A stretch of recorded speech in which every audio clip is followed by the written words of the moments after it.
So, music came to our lives kind of early. Not really early, but I don't know about you, but it came fucking pretty early to me. but when I was in high school, me and Johnny had an assignment to do, and me and Johnny were in a practice room, and he was playing the White Stripes, Salvation Army, then I was playing the drums. It was on electronic kit. I wish you still had. That brunch, they were talking about it, and our table was the table of gods. At the brunch table, it was me, Richie's girlfriend, Johnny, Tim, Stefan, Alex, Jose, Mark, even Christian Campos, apparently. I'm talking about how they're going to do this thing for a winter concert. And at that point, I had fucking no idea what I was going to try and do would lead into the fucking future. Let's put it this way, I'm not gonna lie, I'm not gonna bullshit you guys. If I had known taking that fucking gig was gonna lead me to where I am now, You would have never took it. I would have never done it. I would have never done it in my life. Anyways, all the bullshit and all the heartbreak, yeah, whatever. Anyways, We roll with the good and go out with the bad. yeah. So, I basically did a self audition and I landed the job. Oh, he was their only fucking auditioner. No shit, you're gonna land the job. I was the only one that's a trooper. So, we practiced a lot. We practiced all through the winter of December, and we went on stage that night. We in our minds we tore it up, but Actually, there was a lot of you could tell what we were getting, because Johnny didn't move, Chris didn't move. but after Me and Keeler did some gay ass thing in the beginning. I don't know why the fuck I did that. I can't tell you how many people came up to me and said, "Wow, your band is so good." And wow, I didn't know you could do that. And wow, I didn't know you could sing. Wow, I didn't know you had a play voice. drums. Wow, I didn't know you could play guitar. After 20 ounces of life, it was a while, and then we wanted to do the next show. I think it was a spring concert. Yeah. To do Jet, Are You Gonna Be My Girl? And it finally happened. But then we realized one deciding factor. Now we suck at doing that song. Well, actually, factor was Johnny had the rhythm for it. And then we brought in our good friend, Alex. All kind of just kind of gelled. Not fast. Then we performed the spring concert, and I thought we did pretty fucking good. We did spectacular. Very much so. And from there, we find out at the end of the tragic year, Alex Erdman took off. Huber is getting bukkake, so he wants to solo a lot, right? So he needs in his own term, pretty much, or perhaps he does. That's not so much subtlety on my list. So when they took off, I guess the inspiration was from another band perhaps called Just Three Guys. I know the name sounds kind of gay, but ours isn't any better. And he rocked it so good. And I was thinking, wow, we don't need Keebler, because I was only left in the band was Keebler. Or Alex, the fat ass, Or Alex. ass, check ass, motherfucking bitch ass. Turdman. And and Chris, I said, yo, what about starting a band with Johnny, just you? And he goes, without Keebler? I go, fuck yeah! Let me check. I have to check my client at the present time. And there were phones like this. This was back when this phone was cool. The Razr. The Razr was the shit. But, yeah, man, I was wanted one. I aimed Chris, and I walked all the way to Johnny's house. Right. You could take a few jumps and you're at his house. I think about 20 jumps. But then I talked to Johnny. Johnny thought that was the most amazing he ever heard in his life. Then they began making songs. And you guys explained the first practice. I really wasn't there for it. Practice. What do you say, Johnny? We were in your room. We were thinking just writing and stuff. I came up with a line, originally ska punk, punk ska, then I got into rock. Yeah, it went from pick the damn lock and you're finally in, and then I just ran with it. We began, and our first gig was at Newark, and we had a lot to prove that night. I thought we had a lot to prove. I don't want you guys. I was excited to get the opportunity to play with two other guys actually, because obviously, what do you want to do? You have gear and all that, and you have your beginning talents and trades, so you want to manipulate them and move on with bands and find people and lose players, but eventually you'll hold the three main root guys or property guys. There was 8 bands. Yeah.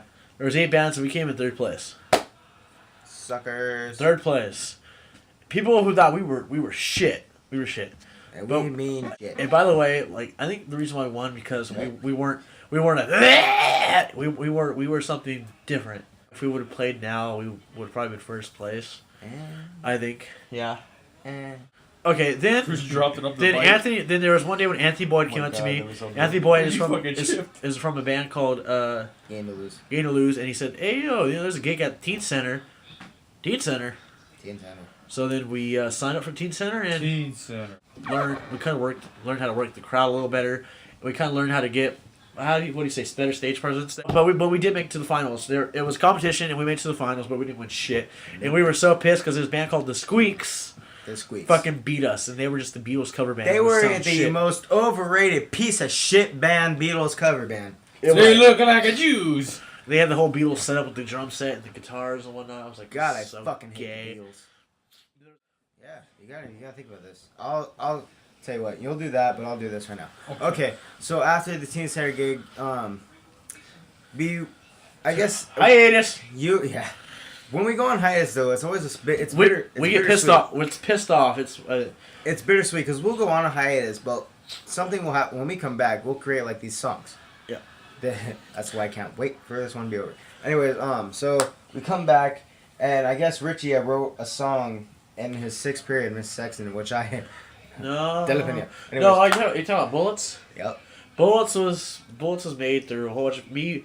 It was just senior year, was it? No, senior year in Yeah. high Oh, I school. think it was Beginning. like juniors. Yeah, No. beginning of Because senior year. I still went to school. Nope. It was your junior year, No way. Yeah, it felt like It's on it an was junior iPhone. year. Because I wrote it in the iPhone. dude. They had the lyrics. Do you I know when saw the do you lyrics. know when the iPhone came out? I don't remember. Like, But Long time ago. 2007. I wrote a whole bunch of I worked on a song for like over 3 months. Oh, I remember too, man. And then how we came out of the hiatus was I told Chris I have this good ass song. Then I guess we kind of broke out of it. And then no, hold on. And then when we were trying to get Johnny to do the guitar part, he couldn't. And Richie picked up the guitar, and he did it. I did it. He took a paper, and then Johnny's crouched over. He just started beating him over the head with the paper. That's how Bullets was formed. Yep. And So and then I made another song with Johnny in the garage called Dare to Dream, which I wish would have which you actually just saw in the last video. Wish it went to hell.